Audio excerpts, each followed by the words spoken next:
fiscally responsible, financial geniuses, monetary magicians. These are things people say about drivers who switch their car insurance to Progressive and save hundreds. Because Progressive offers discounts for paying in full, owning a home, and more. Plus, you can count on their great customer service to help when you need it, so your dollar goes a long way. Visit Progressive.com to see if you could save on car insurance. Progressive Casualty Insurance Company and Affiliates. Potential savings will vary. Not available in all states or situations.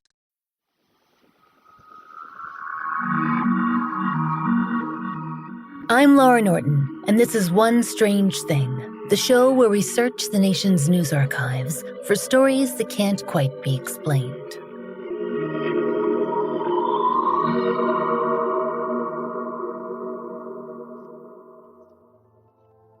Strangers, we really have not spent enough time, your time we mean, in Arkansas.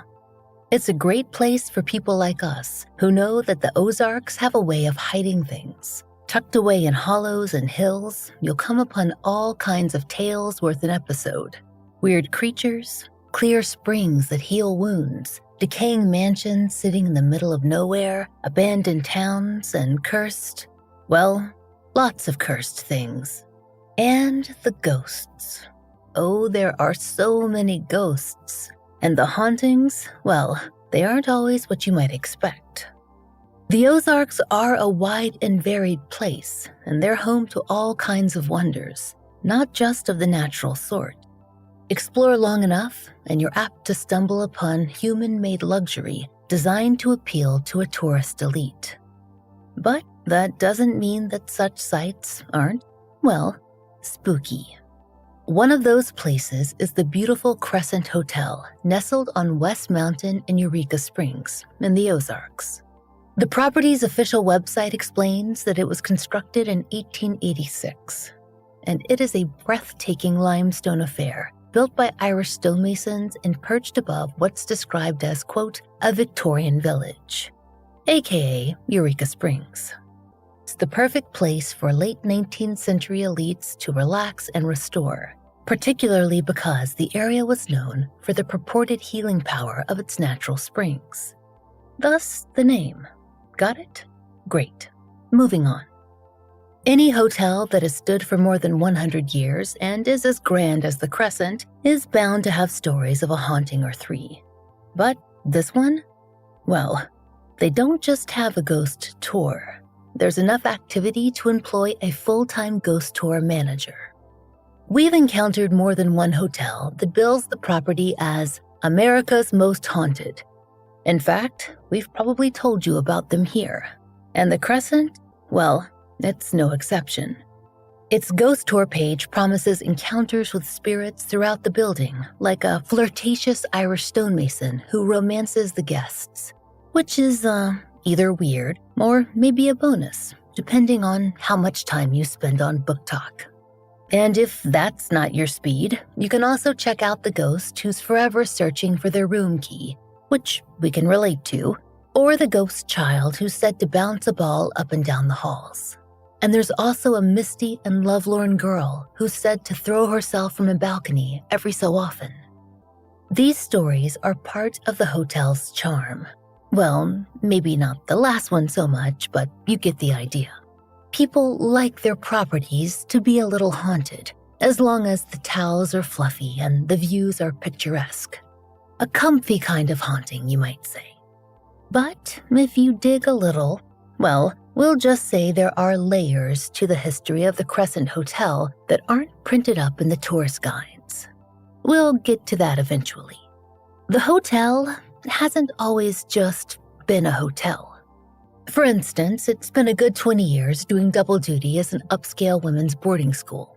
According to Smithsonian Magazine, quote, from 1908 until 1924, the hotel bolstered its summer tourist revenue by becoming a destination boarding school for the edification of American womanhood. And that's hardly the weirdest change the Crescent went through, or the likeliest origin of its ghosts. But we'll start with the most well-known stories first. One of the most interesting, and apparently haunted, areas of the hotel is its crystal dining room. According to the website Historic Hotels, the staff have seen a lot of activity in that particular corner of the Crescent. We're not sure why, but perhaps it's because so many large celebrations have been held in the space. There are reports of Victorian couples in wedding dress, and a gentleman waiting for his date, and menus that scatter themselves around the room after being put away for the night. The most interesting, though, might be a story of one particular Christmas when the staff had decorated the crystal dining room for the holidays. Perhaps the ghost of the Crescent had a different arrangement in mind for the decorations, because according to Historic Hotels, quote, the grand Christmas tree and packages underneath moved from one end of the room to the other. The next morning, employees found the tree and packages moved with chairs circling and facing the newly placed holiday symbol. And according to Arkansas.com, which is not the official website, we don't think, but a pretty fun one, there's a particularly famous ghost there known as Dr. John. Now, he was certainly a real person, that's documented by the hotel, and now he's rumored to be what you might call a permanent resident. Per the website, quote, he was a hotel physician during the Victorian era. Dressed in a top hat and fine clothing, he's sometimes seen on the staircase from the second floor to the lobby. A local tour guide, Carol Heath, explained that his pipe smoke has, quote, been smelled by the elevator. And Dr. John, well, he's not the only male ghost of particular note. Remember that amorous, ghostly stonemason that we mentioned? His paranormal presence is apparently tied to a particular room, which might seem odd considering that he allegedly fell to his death during construction in 1885. But the story goes that he fell exactly where room 218 now stands. So, we'll go with it. The hotel's official ghost tour page describes the ghost, they call him Michael apparently, as haunting room 218, where he's, quote, known to move curtains, appear in bathroom mirrors, open shower curtains, trip men, and even wrap his arms around women. Maybe we're just not the target audience for paranormal romance, strangers, because this sounds very startling. What if you were trying to, say, flat iron your bangs? That is a third-degree forehead burn, minimum. Still, the story is popular with guests. So popular, in fact, that a local TV station, KATV, decided to send a reporter, Paige Cushman, to spend a night in the room several years back. Her team's task was to document her experiences hour by hour. The first odd occurrence came at, quote, 9:30 p.m., while groups were still congregating outside the door to bear witness to Michael's tricks. There was a clicking noise near the window. The curtains gently swayed. According to KATV's reporter, this was not the last sign of ghostly activity. Quote, at 9:54 p.m., there was a thud behind the headboard. And then, around midnight, she reported, quote, I woke up to a random chunk of my hair being pulled over my eyes, tickling my eyelashes. I never went back to sleep. And she is not the only member of the media to document an experience at the Crescent Hotel. The hotel's website, a decidedly subjective source of course, but this was broadcast elsewhere, noted that when a Japanese television program filmed at the location, lamps turned on and off and doors opened and closed. The hotel's blog also notes that paranormal investigators who visited the hotel have taken camera footage of what they believe to be apparitions. Again, of course, that is up to interpretation. What we found to be most interesting on that blog, though, was a claim involving a recurring phenomenon involving guests at the hotel. Guests who had no idea that something was going to happen because they were not expecting it. At least, that's what the hotel's official blog explained. It's unclear exactly when this happened, but the blog's dated 2015. We mentioned that there's an official ghost tour given by the Crescent Hotel, and at the time of this incident, it was led by a man named Keith Scales. He approached then hotel manager John Moyer, who explained, quote, Keith came to me to share a concern about a phenomenon that had been reoccurring on his nightly tours. That phenomenon included multiple guests who'd grown faint, with a few passing out briefly at the same tour stop with no reasonable explanation. Except, well, maybe there was an explanation. Kind of. Because the location where the guests were fainting, it was significant. Delete Me makes it easy, quick, and safe to remove your personal data online at a time when surveillance and data breaches are common enough to make everyone vulnerable. It's easier than ever to find personal information about people online. Having your address, phone number, and family members' names hanging out on the internet can have actual consequences in the real world, and anyone can be affected. I have used Delete Me since 2021 for myself and my family. Working in true crime and in podcasting, that means attracting attention. So I wanted a trusted service. And the New York Times Wirecutter named Delete Me their top pick for data removal services. New data brokers, they pop up constantly. And with Delete Me monitoring and removing my information from hundreds of websites, I feel much more secure. Take control of your data and keep your private life private by signing up for Delete Me, now at a special discount for our listeners. Get 20% off your Delete Me plan when you go to joindeleteme.com/strange and use promo code STRANGE at checkout. The only way to get 20% off is to go to joindeleteme.com/strange and enter code STRANGE at checkout. That's joindeleteme.com/strange, code STRANGE. We interrupt this program to bring you an important Wayfair message. Wayfair's got style tips for every home. This is Styles McKenzie helping you make those rooms sing. Today's style tip: when it comes to making a statement, treat bold patterns like neutrals. Go wild, like an untamed animal print area rug under a rustic farmhouse table from Wayfair.com. Arr, fierce. This has been your Wayfair style tip to keep those interiors superior. Wayfair, every style, every home. We should pause here to explain one or two things that are pertinent to this particular story. One is that the Crescent has changed ownership over the years. And boy, more on that later. But what you need to know now is that the family who purchased the property in the late 1990s, they were willing to explore its paranormal past. And, set up ghost tours. The couple, Elise and Marty Rodnick, seemed rather interested in the idea of a world beyond the veil. When they bought the property, Elise told the Arkansas Business News that they'd been interested in exploring what exactly it might hold. And that meant opening up the space to paranormal investigators and diving deep into the hotel's history.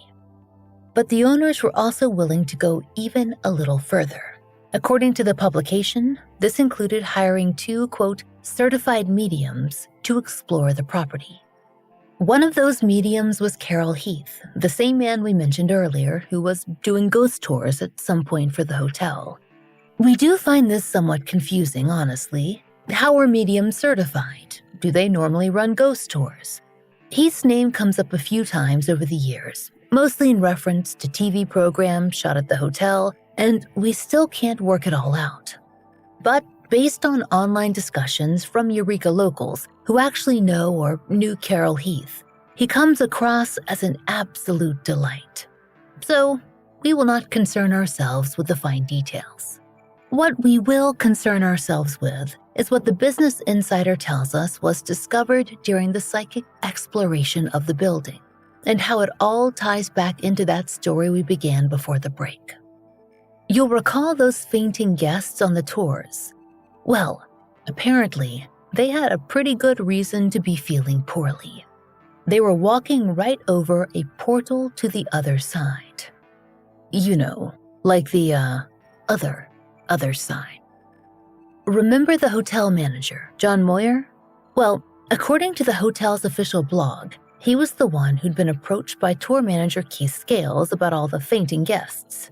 When he found out just where they'd been fainting, he recalled, quote, I clearly remember Carol Heath stating that he'd discovered a portal to the other side for those who were on the same frequency.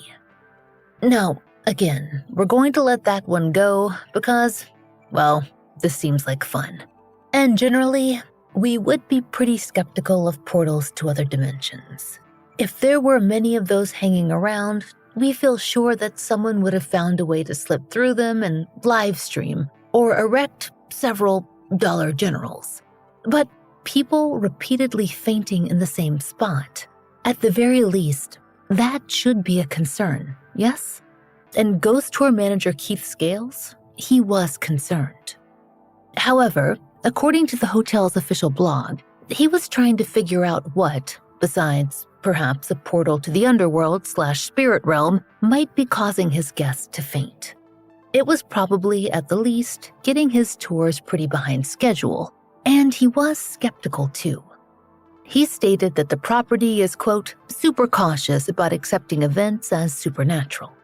He went on to explain that, quote, 95% of reported paranormal phenomena can be explained by normal means, but there is always a residue, maybe 5% of experiences, that defy explanation. We don't know why some people have a tendency to faint at this particular place. We only know that they do.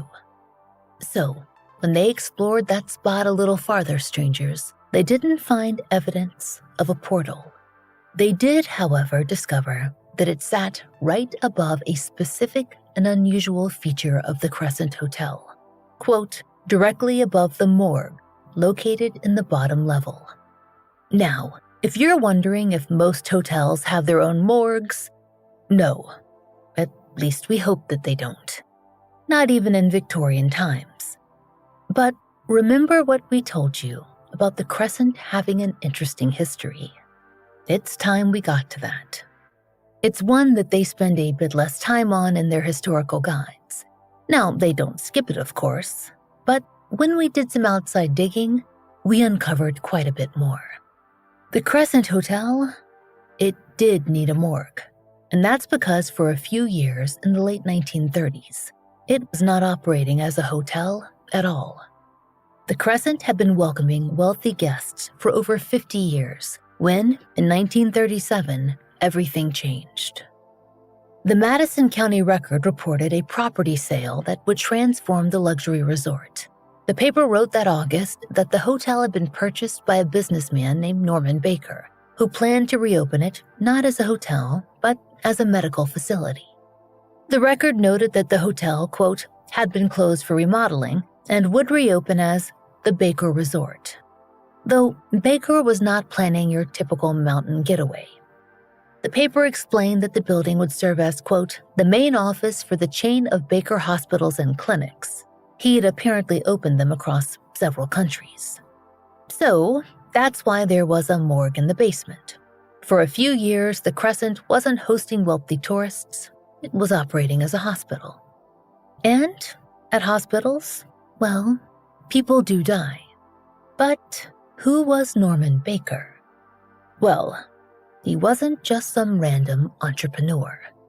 Honestly, what we found on him was rather Gatsby-esque. Smithsonian describes Baker as, quote, conventionally handsome, and notes that he was quite the flashy businessman. Think custom lavender automobiles and distinctive clothing choices. So he certainly looked the part of a successful entrepreneur.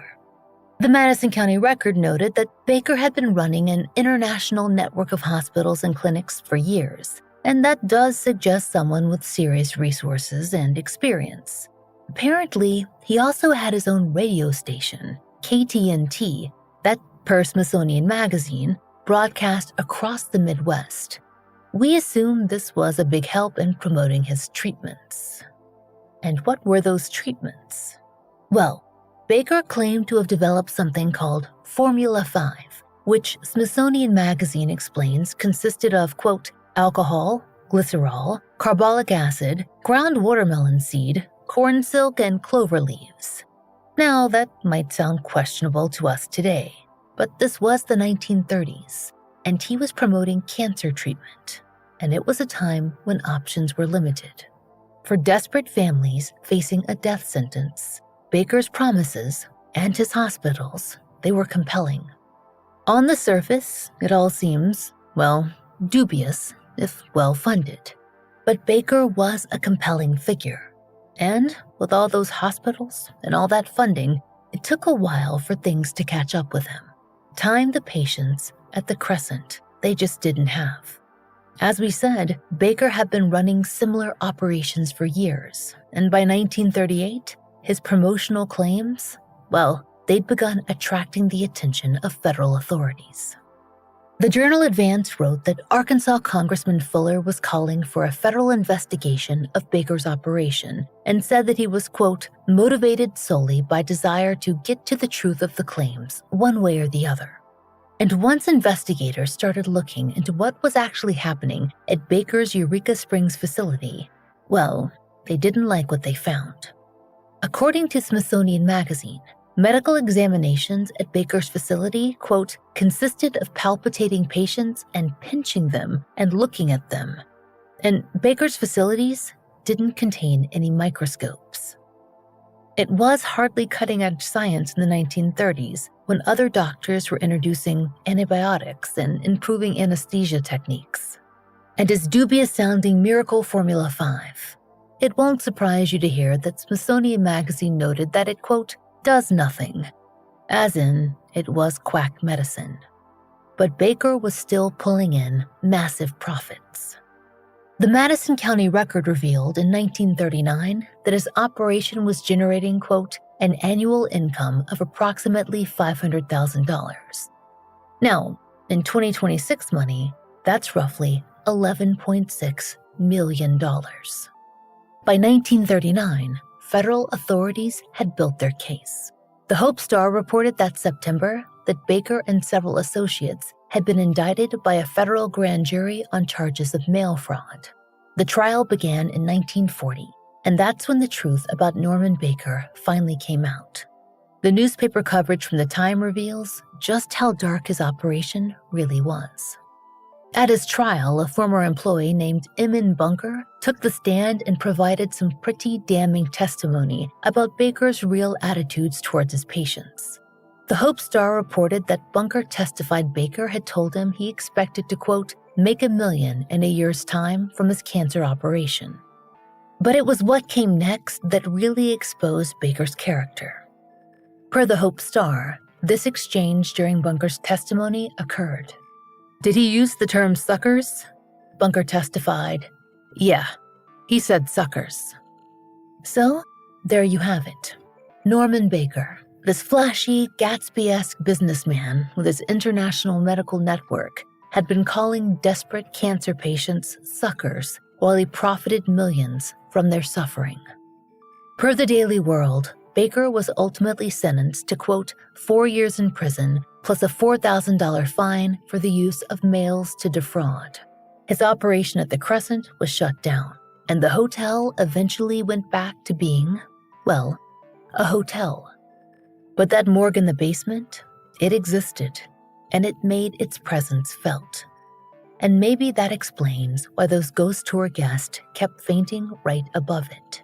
Maybe there really was something about that spot that affected people, even if they had no idea what had happened there decades before.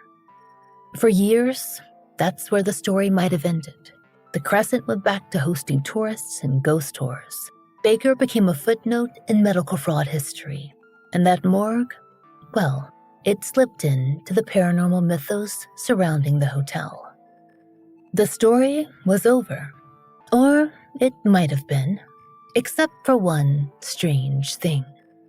In 2019, someone made a discovery that would prove the ghost stories were the least disturbing thing about this place. On February 5th of that year, a landscaper named Susan Benson was expanding a hotel parking area when she made an unexpected discovery.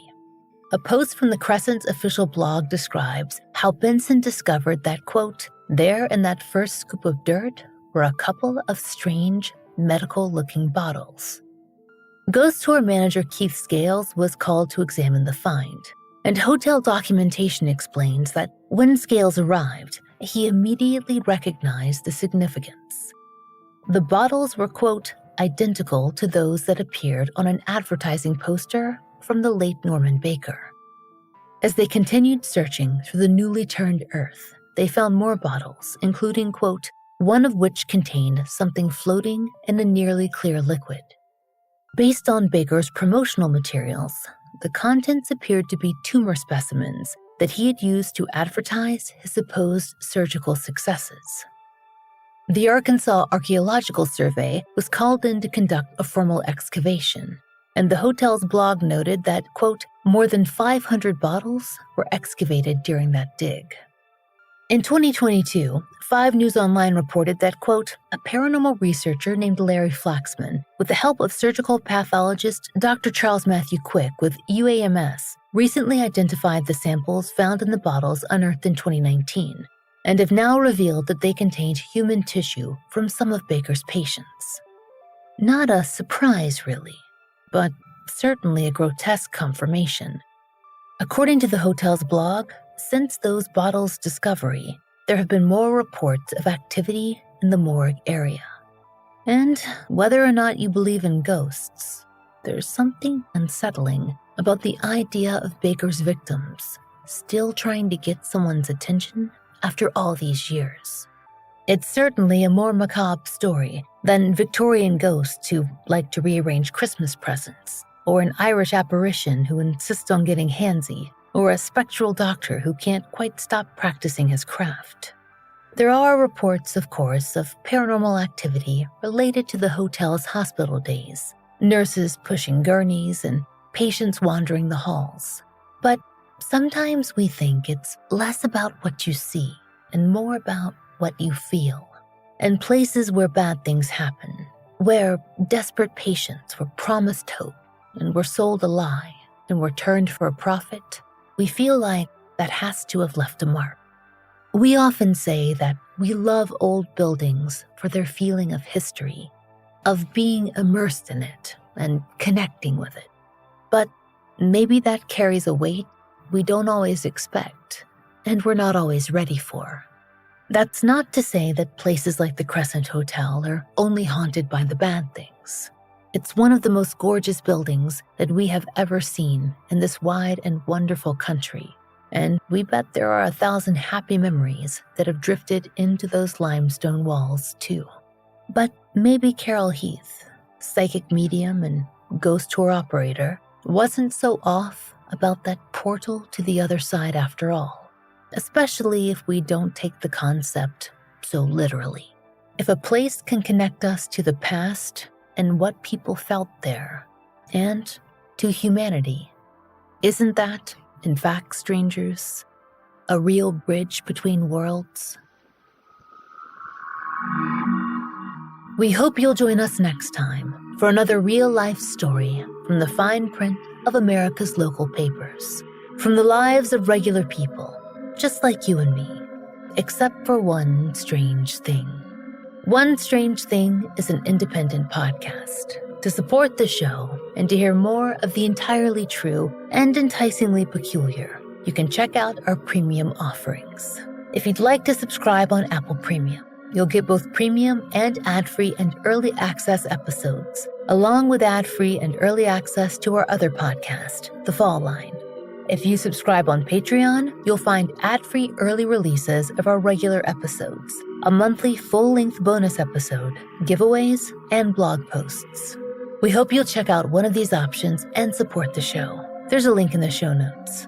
And if you enjoy One Strange Thing, please take a moment to leave us a great rating or review on your favorite podcast app. It really helps.